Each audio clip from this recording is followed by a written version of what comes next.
Well, thank you, David. Now, Rotary Melbourne has an historic connection with the Melbourne Symphony Orchestra, and it began in 1921 when the orchestra's founder, Alberto Zellman, spoke here at our club. And he spoke and he sung and he played his violin at a club meeting back in 1921 in our club's very first year. Now, Alberto's successor as conductor, Fritz Hart, joined our club in 1927. Now, Fritz trained at London's Royal College of Music with Gustav Holst and Vaughan Williams. He moved to Australia as musical director of J.C. Williamson. He then worked closely with Dame Nellie Melba. In 1927 was appointed conductor of the Melbourne Symphony Orchestra. In October 1929, he conducted the orchestra's first free outdoor performance.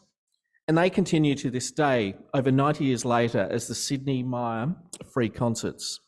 And of course, our Rotary Club, through our Arts Committee, continues to attend these each year. Over the past 12 months, the chair of our Arts Committee, Maestro David Cram, and I have been working in conjunction with the Melbourne Symphony Orchestra to revive this historic relationship so that our iconic organisations can once again work together to help the community. Many thanks to Dylan Stewart, the Director of Marketing and Sales, who's joined us today, to Sophie Galais, the orchestra's first female Managing Director, and also the Chief Conductor, Jaime Martin, all of whom have played a part in our new relationship. But most of all, today, we welcome Ben Northey, who's the Principal Conductor in Residence of the Melbourne Symphony Orchestra, and also the Artistic Director of the Hush Foundation. He'll be presenting to us on leadership, a conductor's perspective. Most recently, at the end of August, I was privileged to see Ben conduct the orchestra in a concert with jazz icon Wynton Marsalis. It was an incredible performance, one that brought together Ben's breadth of experience from the Sibelius Academy in Finland to New Zealand's Christchurch Symphony Orchestra, where he's also the chief conductor. He's conducted the London Philharmonic Orchestra, the Tokyo Philharmonic, the National Symphony Orchestra of Columbia, Opera Australia, and more. Please put your hands together and welcome Ben Northey.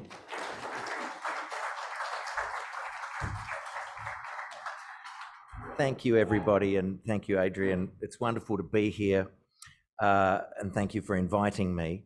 It was also great to hear John talking about Ryman. My mother is downsizing at the moment, and I think you might have just hit the jackpot, John. It's a downsize of biblical proportions, I'm telling you, and I'll be in touch. I am proud to be an Australian musician. You know, I believe Australia is such a deeply musical nation. It's one of our great superpowers. Our musicians are globally recognised as highly talented and superbly trained. Music in Australia is a connected ecosystem, from early childhood music education right through the school music system, the youth music organisations, community music groups, tertiary institutions, our elite training institutions like the National Academy of Music, freelance performers, professional presenting companies, up to our flagship arts organisations like the MSO. As we know, and it's wonderful to have heard David talk about music's power beyond itself, and also to have Doug here. It's not often you get to speak to two conductors in the audience as a conductor. Music has the capacity to be a transformative medium. It has incredible value, which can't be underestimated. It's always a battle to keep our musical achievements and unique musical culture here in Australia recognised, supported and celebrated, but it's a battle worth fighting. As the philosopher Friedrich Nietzsche famously said, life without music would be a mistake. I love that quote. It's very true. And I see that the motto of Rotary is to create hope in the world. And I also see that as an important role of music and arts organisations more broadly. I'd like to just talk a little bit about music itself, which is an abstract art form. Sound waves of various shapes and sizes produced by instruments or voices are interpreted by our brains through our ears. It seems to be an innate human understanding that is universal, and the fact that it's become such a social activity and a shared activity, and perhaps it always has been, it's the most empowering aspect of music, that bringing together of people. We share the making of music as performers and creators. We also share the experience of music as members of an audience, as listeners. And it's this non-verbal communication that is the most fascinating thing about music. How is it that these sound waves can make us feel certain things, make us experience deep and profound emotion, to inspire us to great thoughts and deeds, and perhaps most importantly, to unite us through a powerful shared experience in humanity. So I've been making music as long as I can remember, and we've all been making or listening to music our whole lives. It's a central and defining human experience. It serves various important functions, from marking special occasions or religious ceremonies as therapy, as relaxation, as motivation, entertainment, propaganda, to tell stories and to create worlds of imagination within us. While we're on the topic of Indigenous Australians and hearing the reflections on Umarella that David gave, it made me think about the use of music in ancient cultures and the fact that Indigenous Australians use music to map the land, often for thousands of kilometres through their traditional songlines. And I'm fascinated by this. By singing the songs in the appropriate sequence, our first Australians can navigate vast distances, often travelling through the deserts of Australia's interior. The continent contains an extensive system of songlines, some of which are only a few kilometres, whilst others traverse hundreds of kilometres through lands of many different Indigenous peoples and peoples who may speak markedly different languages and have different cultural traditions. One songline I discovered marks a 3,500 kilometre route connecting the central desert region of Australia with the east coast to the place we now call Byron Bay. Desert peoples travelled to the ocean to observe fishing practices, and coastal people travelled inland to sacred sites such as Uluru, using these songlines to guide their path. And so even in ancient nations of Indigenous Australia, music was playing a powerful uniting role. In the modern world, as an example of human creativity and imagination, music is really unmatched. The creation and performance of music is an example, I think, and I'm biased obviously, of human beings at our absolute best. The language of music may differ from place to place on our planet or from culture to culture. However, it is a universal experience we can all understand and share. And I often talk about the orchestra as a metaphor for what we can achieve when we listen to each other and work together. And I've learned a lot about listening through my work as a musician. Collaboration and understanding begins with listening. And I've also learned a great deal about leadership in my role as a conductor, and not just musical leadership, but the leadership of people. And a conductor is only as good as the performance that we can extract from the players. So I'll talk a bit about leadership, but first I'll just give you a very quick conducting lesson, because I often think people look at conductors and think, what the hell's going on up there? I have no idea. That person's just waving their arms aimlessly around. Part of it is that, but there's method to our madness.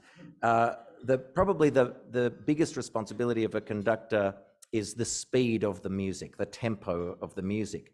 And our movements are interpreted by the musicians, and they follow the beat that we are giving them. This is a very elementary conducting lesson, but a beat is literally, if you put your right hand up in the air, and you're free to do this without injuring anyone around you, lowering your right hand or your dominant hand, and then just bouncing it off an imaginary surface, like a little drum. And that is the beat. There's a little click at the bottom of the beat. And so the orchestra can actually see when to make the sound. Bom, bom, bom. Now that's a pattern of one in a bar. That's called a downbeat, right? It just drops down. If the music was in two, that pattern would be different. It's probably easier if I go like this. That would be like this, out this side, like a backwards J. So it's down, up, 1, 2. So that's a march. A waltz is in 3. 1, 2, 3. Down, right, up, down, right, up. And if you want the music to be faster, you beat faster. 4 is down, left, right, up, down, left, right, up. And then there's 5s and there's 6s and 7s and all kinds of different patterns. So now I think you're all capable of leading an orchestra, at least initially. There's more to it than that. But why do we need a conductor in the orchestra? I think it's mainly to stop the musicians killing each other and disagreeing about almost everything. But what is the role? And it is a unifying presence. It's an artistic leader an energy giver, a negotiator, a leader and a collaborator. You're part of the team, you're performing with the musicians, but you're making no sound in the performance. So and conductors are only as good as their vision and communication and the performance of the musicians. So it's ultimately about empowering people, I think. Conductors are usually musicians with extensive instrumental experience. Sometimes they can be players that don't play an orchestral instrument, but play the piano very well. They can be gifted in their ideas, though, and their imagination, the way they're able to communicate their ideas and to get an orchestra to play for them. It's not about power. And this is, I hear people talk about conducting as an expression of power, that you're standing up there dictating to everybody what they must do. Power comes with the role, but it's not about power. It's not even about control, although that is one aspect of the role as well. Sometimes people on the podium at the front of the orchestra feel great power and control, and sometimes that might be the motivation for people seeking the job. That usually ends very badly. And it's really about responsibility to unlock the music that you are performing, to bring the music to life, to animate the music by unlocking the expressive potential of the human beings behind the instruments. On behalf of the composer, you're a representative of the composer if the composer's not there. On behalf of the audience, there's a lot to conducting. It's a vast suite of skills and it's hugely challenging. And this is the greatest thing about it and why it's the best job in the world. The word maestro is the Italian word for teacher. My job, as I said, is to unlock potential in both music and people. And to do that, I have to be able to see what that potential is, to have a vision of what might be possible. And to have a destination as a leader is crucial. Bringing people to a vision, empowering people to contribute, unlocking that creativity and freedom of expression of your team or those around you. That's the role of the great leader. And so even though individuals in the orchestra have important roles to play, nobody is just a role player. Everyone, I think, is an artist, and they need to be encouraged to be an artist as well. And by that, I mean they should be constantly using their own unique creative intelligence. They're not just blending in with the crowd. So creative intelligence, we all have that as humans. We're born as creative beings. In the orchestra and in music, it's not enough to know things, to know what to do when. We need the musicians to make beautiful, natural, responsive decisions in a moment, in the right moment. We need that process to be intuitive, to be unnoticeable to the observer, and in many ways unnoticeable even to the player, something you don't think about. Those decisions are always informed by trust and knowledge of each other in the orchestra, by understanding. It's the preparation of your own part, but the understanding of everybody else's part, to the point where you can almost predict what those around you are going to do. And that's the thing about orchestras. Often the players have been playing together for decades and they know each other so well, and they're able to build this awareness and this alignment. And it's what makes the orchestra such a great example of a team. It's easy to get lost in the sheer scale of an orchestra, but a cog in the wheel approach is ultimately counterproductive as it disempowers the innate creativity of the individual. And the actions of one can be the most impactful, whether it be setting an example of behavior, of culture, of sticking out of the texture if you're not listening and balancing properly. Sometimes the person with seemingly the least responsibility can have the biggest impact on the outcome, as I discovered in one of my first ever conducting jobs, conducting a youth orchestra with a young cymbal player who must have been about 12 years old. And we were playing Wagner's Elsa's Procession to the Cathedral, which starts very softly and builds over some period of minutes to an enormous climax, which is accompanied by a very loud cymbal crash, the only cymbal crash that occurs in the piece. And that was the job of this young kid who was 12 years old. And in the rehearsals, we'd be conducting along and I'd sort of be about halfway through the build-up and all of a sudden I'd hear this cymbal crash out of nowhere, look up and I said, "What? That's way too early." And he said, "Oh, I'm sorry, I miscounted." And then other times I'd give the moment of this big climactic, moment in the music, no cymbal. And then a couple of bars later, the cymbal had crashed. And he'd never got it right in any of the rehearsals. And we were at the concert day and I said, you're just going to have to count. I think it was 72 bars he had to count. So forever. I said, just count, just count. I said, you know how to count. You go 1, 2, 3, 4, 2, 2, 3, 4, because every bar is 4, 3, 2, 3, 4, 4, 2, and just count your way up. I didn't think he would count out loud, but we started the piece and I realized the audience weren't interested in anything I was doing. They were watching this kid who had both of the cymbals. This is minutes out from his note.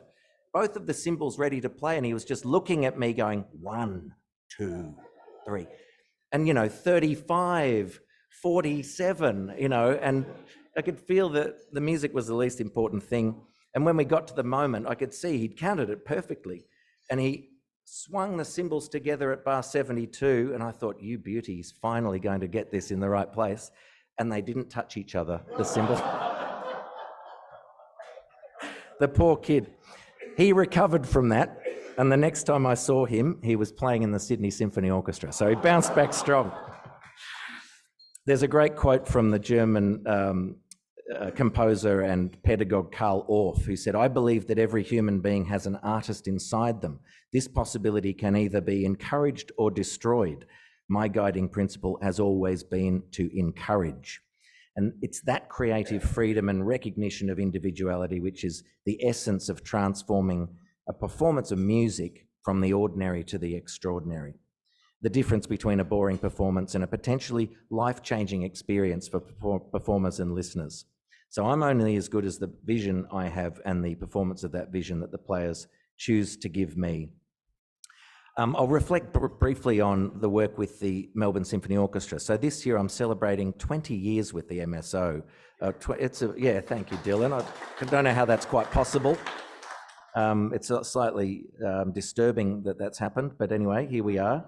I was unlocked by a teacher, John Hopkins, who unlocked my potential and led me to this destination of a career in conducting. I didn't think it was possible, so he sort of taught me a lesson in possibility about encouraging me to pursue conducting. But I was thinking about the 20 years with the MSO and some of the highlights, the great music, but a lot of it's the social impact projects, the using music as the medium for social change, the cultural collaborations, the sharing the orchestra, obviously working with the musicians and the people in the organisation, the amazing guest artists. But the other thing is the platforming of emerging talent, premiering new works by composers, the education projects.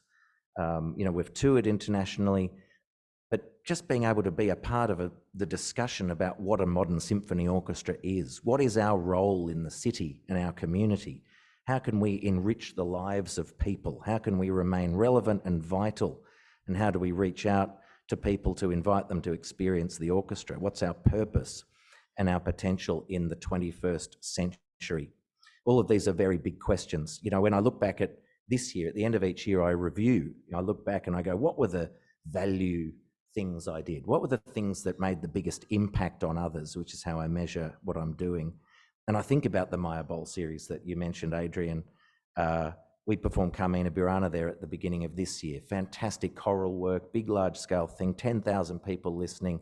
The Maya Bowl series is all about connection with community, free concerts, people being able to hear the orchestra, all kinds of things. I look back on the MSO played the ABC Classic 100 Instruments concert this year, which was televised on ABC TV. 1 million people have seen that classical music special, the most watched classical music special in the history of Australian music. That's about advocacy. We used young emerging Australian artists. We're celebrating Australian talent. We're putting a spotlight on Australia's connection and relationship with music, which we don't always talk about. And hopefully politicians will listen and realise that the breadth of our and depth of our musical experience and appreciation. And like I said, having the chance to talk about Australia as a musical superpower, which I think it is, building awareness of that. Working with youth orchestras, I find that to be tremendously rewarding, developing the creativity of our young people.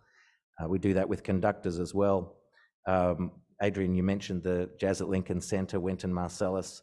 That's an international collaboration where Wynton's using music to tell the story of American music, an American aspiration. That was a Humarella, David mentioned this, on the night of the referendum, which was just a coincidence to be telling this First Nations story on the night of the referendum. It was deeply emotional. But those kinds of projects, they generate discussion, they generate understanding, and they're an example of cultural leadership. There's so many other things I could mention. Time's going to get away from me, and I want to have some questions. The last thing I wanted to talk about is the energy of leaders, or particularly of conductors. And there's a German word, there's always an untranslatable German word, and mine is Ausstrahlung, which, David, how would you translate Ausstrahlung? Outradiating, exactly. Radiant energy, outward radiation, outward shine. What is the impact your presence is having on those around you? And I think that's at the core of leadership, but also of humanity. How are we impacting others through our presence? And is this a quality that can be nurtured or developed? And that radiance is absolutely crucial for conductors, as we primarily use non-verbal communication. And I've come to think of energy as a tangible force. The players in the orchestra bring their own energy. The conductor has a unique capacity to determine the focus of that collective energy of the group.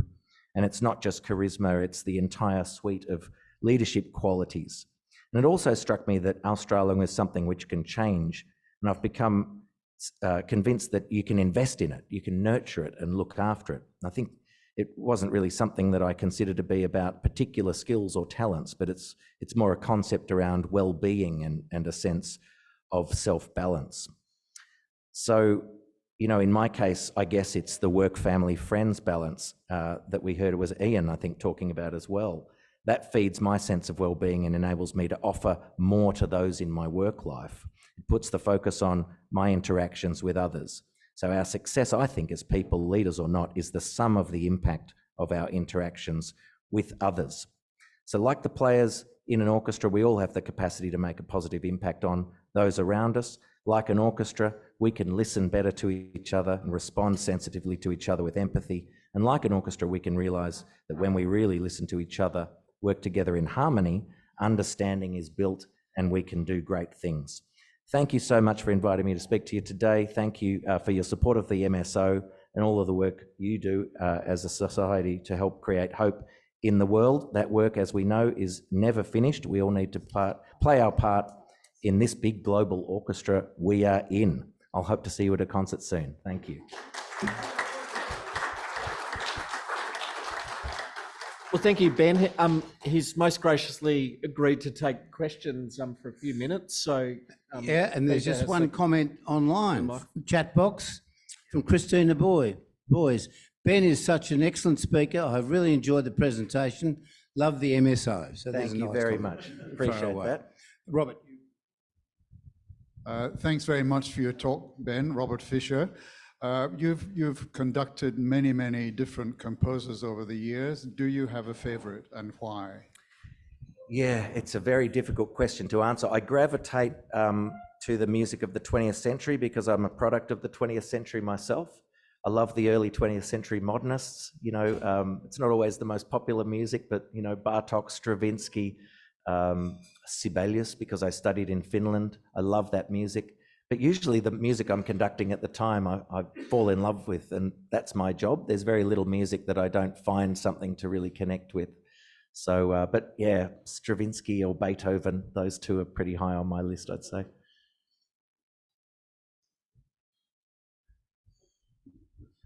Quite a cultural, I might ask a question. Quite a cultural group, you can Whilst see. you get towards Kathy, Peter, I might ask a question. You've obviously had a lot of international experience from Colombia to Japan, Finland. How do you manage an orchestra in different languages? Yeah, that's a good question. And even in Finland, although they all speak such good English, it's amazing how much you can communicate without words, and that's the role of the conductor. My old teacher in Finland said, when you start talking, they stop listening. It's not entirely true, but it's nearly true. And so I try and keep my chat very short. And honestly, the body language and the musical will that comes through your gestures, that's the communication. So I can conduct with an orchestra that I don't speak their language at all. We can still make music and communicate. One reads that you studied classical saxophone, I Ben. did.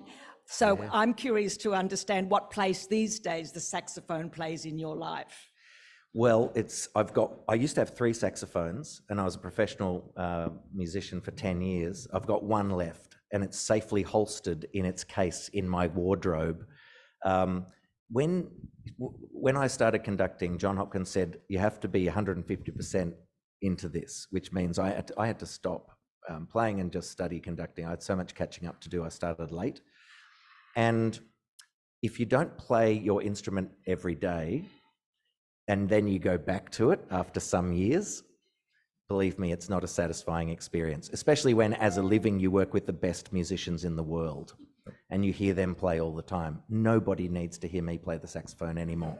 I was very good in my day, and now I leave it entirely to the professionals. So what I would say is it's a wonderful instrument, the classical saxophone. It's a shame it's not used in the orchestra much. However, there are pieces that use the saxophone to great effect. So yes, but leave it to the professionals. Ben, I've been listening to Melbourne Symphony Orchestra for many, many years and really loved the series, the pop series of that's not now there, but that when my children were growing up, it was a great experience to be able to take them to hear the symphony orchestra, and they've all benefited and had a broader love of music, I think, because of those experiences. Digitisation seems to have been very interesting, and I'm quite fascinated when I come to hear the orchestra playing the score for a film, for example. And my first date with my now wife was to hear Toy Story with the Melbourne Symphony Orchestra. How hard is that to actually play a score for a movie? It depends on the film, but I've done a lot of those projects and I love them. The synchronization can be diabolically difficult. The hardest concert I think I ever conducted was Leonard Bernstein's West Side Story, the movie, which the music is terrible in the film because the singers couldn't sing, and you have to follow them around, with the synchronization of the click track. So it depends. The other films like Star Wars and these big movies, the John Williams scores, they're a bit more organic. You're not locked in. You can be a bit more flexible as long as you hit the right moments at the right time. Yes, that's the biggest challenge, I think, is just the synchronization of those things. And the orchestra, you haven't got the normal flexibility that you have in a normal performance. So it's a different kind of skill, but most people are hearing their orchestra for the first time through a television, through a cinema speaker, through an iPhone or their iPad. Then they're hearing it in a movie or a computer game. That's how most kids are hearing their orchestra for the first time. So that's our opportunity to connect with them. Well, that's enough questions, I'm afraid, Ben. Time's got the better of us. But I must say that sort of we as a Rotary Club, I think there are a lot of synergies with an orchestra. I think some of our members often they go by the beat of their own drum. And sometimes we may blow a lot of wind as well. But at the end of the day, as you said, when there's harmony, the things that we can achieve are remarkable. So on behalf of the Rotary Club of Melbourne, we have a small gift for you. We have a Rotary 100 coin, but also some special Rotary socks for you. Not the special members edition, the 50-year members editions were a very unique one. But thank you so much for your talk with us today, and I hope this is the start of renewing the historic partnership between the Melbourne Symphony Orchestra and Rotary Melbourne. So thank you very much.